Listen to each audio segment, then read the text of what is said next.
You are going to work for every penny. Nobody is going to give you free money. When did you decide that, okay, I want to leave Nigeria? What do I miss about living in Nigeria? I actually don't miss a lot of...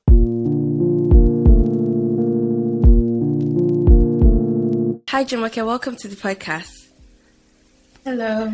Thank you for having me. I was going to start by asking you, when did you decide that you wanted to start nursing? Or you wanted that to... was immediately... Yeah? When you wanted to, become a nurse, yeah. Yeah, that was as soon as I got out of secondary school in Nigeria. So, for me, I was not really particular about the profession. I mean, any profession that I'm going to enter, it has to be somewhere I can make impact. And as at the time, it was nursing for me because I had a cousin that was in a nursing school then. Then I have an aunt that is also a nurse, so I'm like, okay, I have a lot of nurses around me, so it's just easy to get into the profession. So yeah, that was how I entered nursing. Oh, okay, so where did you do nursing school, or where did you study then? Yeah, so I studied nursing in School of Nursing, Abeokuta. That's in Ogun State, Nigeria. Yeah. It's like a state-owned School of Nursing, so it's not a university, just for nursing. Yes. Oh. So and I was there for about 3 years. Yes, 3 years, because the 3 years course is in a nursing school. But then in the university is a 5-year course. Okay, so was that a deciding factor for you, go to nursing school because it's shorter? Go to nursing school what? Did you choose to go to nursing school because it's shorter than going to university to do nursing? Well, yes. Well, to be honest, my auntie that is a nurse went to a nursing school. Then my cousin was also in that same school. So I was just like, why do 5 years when I can just do 3 years? Which is, of course, it is intensive. But why do 5 years when I can just do 3 years and then get the same registered nurse certificate? So that was why I went to School of Nursing. Okay. And how did you find it?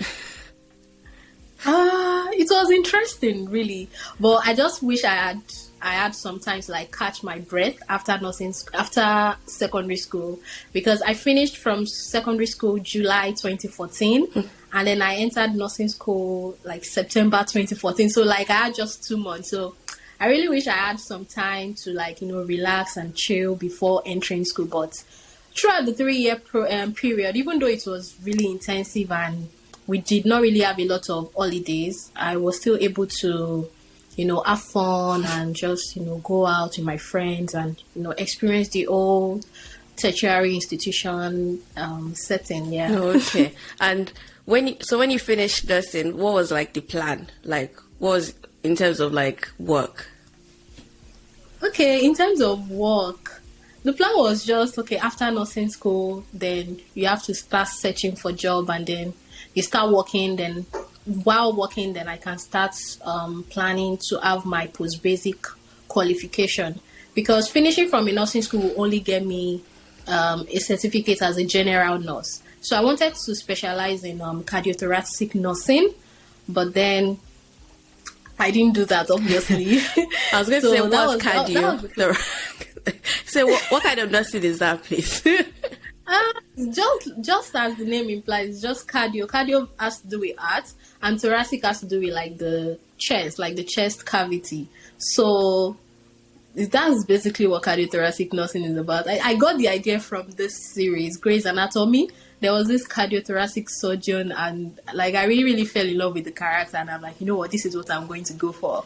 But unfortunately, I didn't go ahead with that. Okay. It kind of reminds me of what everyone who study medicine, who wants to study medicine secondary school, be I want to be a neurosurgeon. And I'm I don't even know any of my friends who's actually training to be... Who is a neurosurgeon, right? Exactly. I don't know anybody. No, oh, okay. I know, right? So since you didn't train to be a nurse, what did you then go on to do then? Yeah, so right now I'm still a general nurse, because after nursing school I didn't go for my post-basic specialty. So, but the only thing is, over the years I've gathered experience in more of geriatric care. Before leaving Nigeria, I was a home care nurse for about 2 years. So, and now that I'm in the UK, I work in an elderly care ward. So, let's say I've been a geriatric nurse by experience for the past 3 years. Okay. So you just said a little bit about like leaving Nigeria now that you're in the UK. So I'm going to ask you, when did you decide that, okay, I want to leave Nigeria? Well, late 2020. I don't know if you know of the all protests that happened October 2020 and all that. So like that was like the defining moment for me and my now husband. That was the defining moment for us. And before then I did not have it in mind to leave Nigeria. I just knew the country was not so good for me, but then there was no pressure or anything to leave. But after the whole event of October 2020, I was like, you know what, I don't think I want to be in this country the year after. So that was when we started working towards leaving the country. Okay, well, what was it particularly about the whole NSA? I think it was the NSAS. Yeah, NSAS protest. Yes, because I was on the protest ground. I think I attended just once, and it was just basically the brutality and the fact that even as like average Nigerians, if you don't have even as a rich like Nigerian, your life is not secured, your property is not secured, so like nobody is safe. Yes, so and I'm like, I don't want to live in fear, and I don't want my children to live in fear. So why not go to somewhere that that their lives are still secured to an extent, So that was basically that. We just wanted better. We wanted better for ourselves and for our unborn children. Yeah. So like, how did you then decide what country? Because a lot of Nigerians are like moving to Canada. So how did you say, okay, yeah, why did you choose why did you choose England, and what made you choose England? Well, for me, I never thought of coming to England. I did not even entertain the idea at all. I always had Canada in mind, and then I had Australia in mind. But then for my husband, he was like, all these countries you're mentioning, they are really hard to, like, it's not so hard, but like to enter as a nurse is like a longer process and all that compared to the UK. I mean, for UK, within 6 months, if you start the process, you can get into the country. So it was like, why not just let's go to UK first, and then if you're still interested in going to these other countries, then we can try for them. So that was why I started entertaining the idea of coming to the UK, and I'm like, okay, let's just try it. So that's it. So, okay, so that was how you chose England. And then, so when you said, okay, we're going to move to England, we're going to like start the process for England. So what, like, did you have any particular city or part of England that you wanted to live in, or what was your plan? I just knew that, okay, in UK, I'm coming to England. I did not have any place in mind. And I think from interactions with other nurses that are in England already, they were like, okay, when you're first coming in, don't try to avoid, very expensive cities and like London, just the major cities. Try to avoid them. You can try out some neighboring towns first, then later on move to the city. So I just knew that, okay, wherever I'm going to get a job is like London is definitely not going to be on the list. Manchester, all of those places are not going to be on the list. So when I started getting offers now, because it took a while to get offers, but when I eventually started getting offers, I had a lot to like, I had options to choose from. So I got, the first offer I got was in Devon. I don't know if you know Devon. I do, but I've never been there before. Okay. So I got an offer in Devon, and it was really, really, like, it was good because when we searched about the place, we saw that, it's really like far from the city and all that. So most likely the cost of living is not going to be high. But I'm like, you know what? I don't want that place. It's too far. It's too far from every other person and all that. So we waited, and then I got another offer in Basingstoke, which is where I am right now. And I'm like, okay, Basingstoke is just like, it's less than 2 hours away from London, and maybe less than an hour from Bristol, like that's like that. So I'm like, you know what, let's settle for this here. Oh, okay, so it's not far from Bristol. It's not. Oh, okay, I didn't know that because my brother lives in Bristol, so maybe I'll come and visit you one day.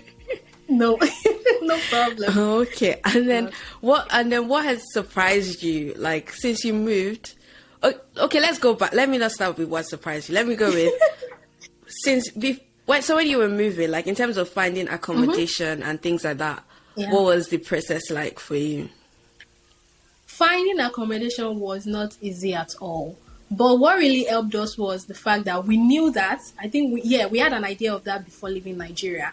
So myself and my husband, we had started looking at some places before leaving Nigeria. So as soon as I got the offer with Basingstoke Trust, so we started, checking places around Basingstoke, because my trust has 3 hospitals in Basingstoke, Winchester, and there's another place I've forgotten right now. So we started searching for, accommodation around these 3 places.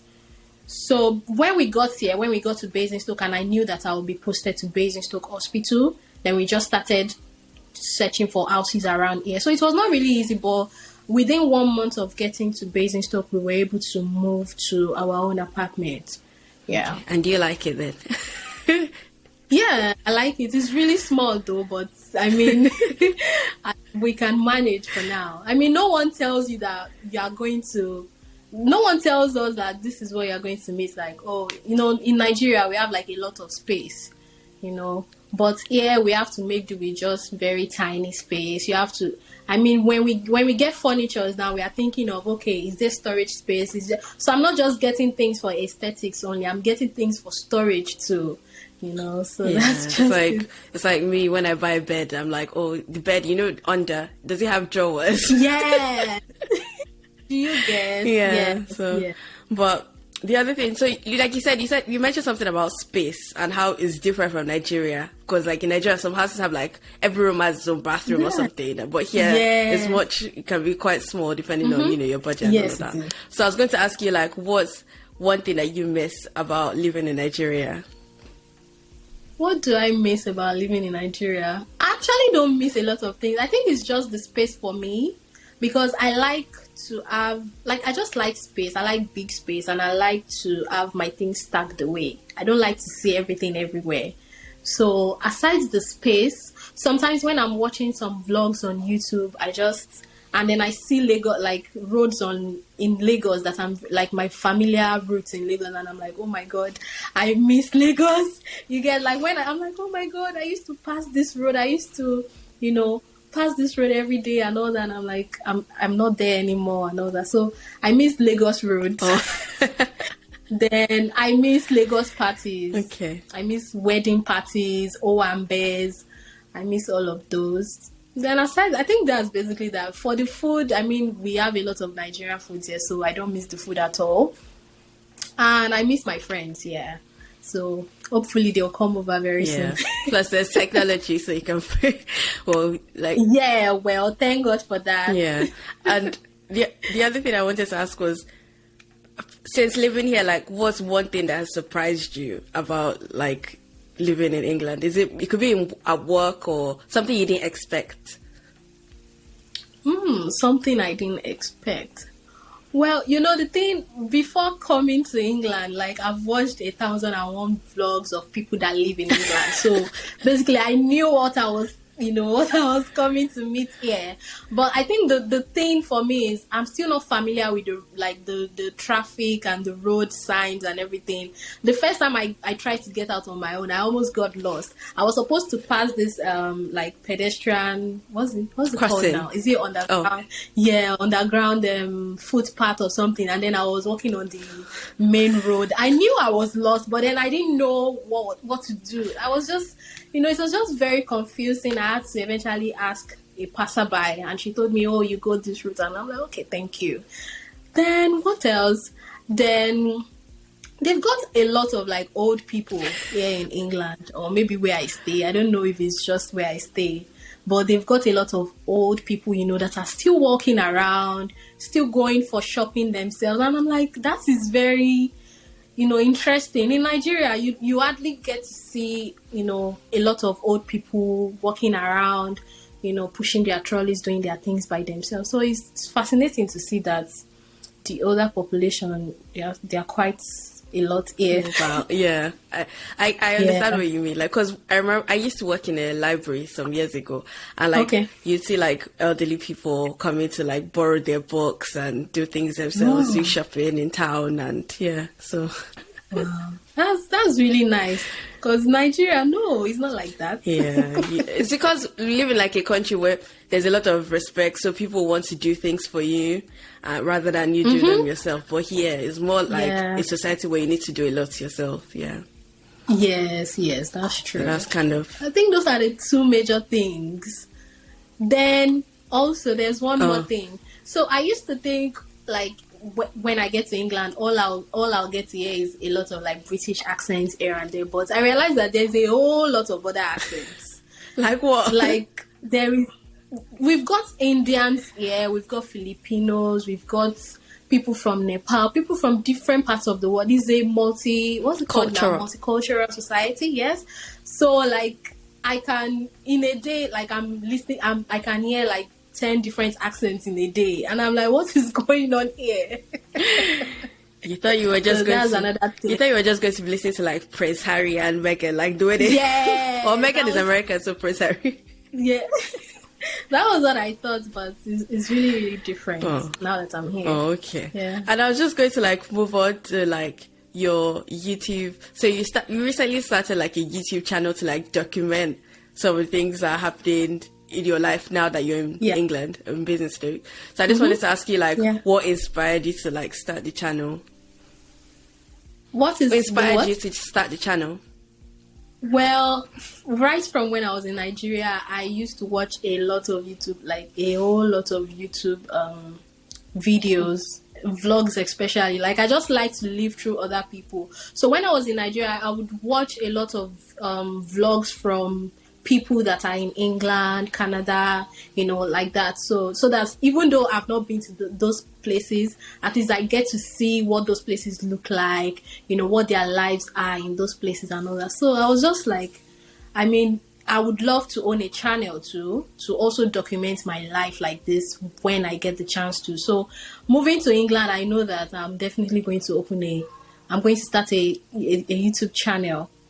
So it's not just to showcase my life to other people. It's not like it's so interesting that I want to put out there, but also for myself, because sometimes when I scroll through, camera roll on my phone and I see some pictures I've taken like years ago, like it really, really gives me joy that, oh, look at me a few years ago, look at this person and all that. So I want to be able to go back and watch those videos and be like, oh, look at me 3 years ago, look at me when I first got to the UK, and just smile. And it just gladdens my heart when I see things like that. So I'm like, you know what, this is what I'm going to do as well. So did you have like any fears like starting the channel, or were you like, okay, I know what to do, I'm going to For start? the longest time. In fact, I was supposed to have started this channel like how many years ago, but then I just kept on postponing. Oh, I don't have the right gadgets. Oh, the quality is not going to be so great. Oh, I don't have enough content. Oh, why am I sounding like this? Is this really how I sound? Is this the way I look? No, this and that. Like, there was a whole lot that was just holding me back. But I just knew. So the thing is, anytime something is about to happen, I would just, I would record clips here and there, but then I wouldn't post, I wouldn't edit, I wouldn't do anything. So I think there was a day I couldn't sleep. It was just in my heart. I'm like, why am I doing this to myself? Like, what's there to lose if I just edit these videos and just post? Even the first vlog that I posted, I did not want to promote it at all. But my husband was like, you know what? I'm going to post it on the family WhatsApp group. They have to go there, like it, subscribe, watch, and all sorts. I'm like, okay. Just do your thing. I will do the editing, I will do the posting, you can do the promotion and all that. So yeah, that's just it. I think there's like, sometimes I enjoy like the creating parts, but then I've been listening to all these like marketing people, and they're like, you need to spend like, let's say you spend a quarter of your time creating the vlog or creating the podcast, to spend like 3/4 of that time like promoting it. And I'm like, I don't want to promote because I feel like I'm disturbing. You feel like you're disturbing your friends now on Instagram, like, this girl has come again, you're sharing. That's the same way I feel too. But I mean, going forward, I think I just want to go all out, because I'm like, I've already posted some videos, so I just need to, I don't want to run away anymore. Like, I'm already in it, so I need to just keep moving forward, keep pushing on and everything. Okay. So what kind of content can we like expect from the channel? I'm a subscriber. Well, so. because I think I noticed that. Thank you. Yeah. Well, because I enjoy a lot of vlogs and lifestyle content. That's basically what I want to put out. Just vlogs, lifestyle. Then maybe every now and then I can put out some immigration tips, for nurses that are willing to come to the UK. I mean, that's my own experience. That's what I know, right? So I intend to put out some immigration tips. Then, I mean, like one day I'm still going to become a mother. So maybe some mommy content and like that. Yes. Yeah. As I think YouTube is good. Like I wish, like today I was like, oh, I think I want to revive my YouTube channel. Then I was like, where are you going to? Even just before this recording, I was like, when am I going to find the time to actually do it? Because I can't. You can't do everything, But who knows? Yeah. It's a really good idea because also like when your job is not like a creative. Creative job, sometimes you might want to have like YouTube or a blog or something to just be like a way of expressing yourself in a different way. Yes. So yeah, I really love the creative part of the whole thing, and it's just fascinating that everything about YouTube you can learn on YouTube. So all of those things just blow my mind. Like I can learn how to edit on YouTube. I can learn how to film YouTube videos on YouTube. So I'm like, so what's stopping me from, just watching? I mean, I spend a lot of hours on YouTube, so I can as well just learn how to, film, edit, post, and do all sorts on YouTube. Yeah. So like, what equipment do you use? Do you just use your phone or do you use anything? Yeah, it's just my phone. I've got a tripod, then my phone. Okay. So that's all I have for now. So over the months, I believe I'll start adding other things. Yeah, like starting with what you have. Even I need like a phone stand because I think that tripod stand is actually good for like IG lives and stuff like that as well. So yes, it is, and yeah, it is. So like, So like we're coming to the end of the podcast, and I just wanted to ask like, what tips do you have for anyone who is like maybe thinking of getting a nursing? Is in Nigeria right now and is thinking of getting a nursing job in England, like what would you advise them, and what would you say has been the hardest? Okay, say what you would advise them first, then I have another question. Okay. Yeah, that's fine. Okay, so the tips I would like to give to people, nurses that are willing to come to England, is you are going to work for every penny. Nobody is going to give you free money. Like just like they should just imagine the way they presently work in Nigeria. They are likely going to work harder than that when they get here, but then they are going to be rewarded for it. Then also, it is not as glamorous as, people paint it. You are going to get your hands dirty. You are going to work, but then you are going to, that reward is there. That feeling of fulfillment is there. Yeah. And also, I would just advise them to, if they are in the stage of writing their exams, maybe CBT or IELTS, they should just keep pushing. They should really, really prepare for the exams. They should let their preparation be harder than the actual exams. Yeah, and they should keep applying for the job. I know it's not easy to get a job here in the UK. It took me about 3 months to get just one interview slot. So, and I know it's getting harder by the day, so they have to just keep trying. One day the offers will start rolling in, yeah? And also they can bring their family, they can bring, if it's a married person, they can bring their partner, they can bring their children, but they need to like calm down, not put too much pressure on themselves, They can come in first and then have their dependents come in later. That's fine, that's totally fine. So there's a whole lot to advise people on, but they can come to my channel for more tips. Yes, they can. Yeah, and you said something. You said CBT exam. What exam is that? I've never heard of that before. That's is a test of competence exam for like nurses. Okay. So they need to write that exam. There are 2 tests of competence actually. There is the CBT, that's the computer-based test, and there is OSCE. So the CBT, we usually do that in Nigeria before coming to the UK. Then the OSCE, we can only do that in Nigeria in the UK. So after the OSCE, then after passing the OSCE now, the person will now be added to the NMC UK's register. So that means the person is a licensed nurse, is a registered nurse in the UK. So to wrap up, and the last question is, so what like your plans, be it YouTube or career-wise, for the next year or two?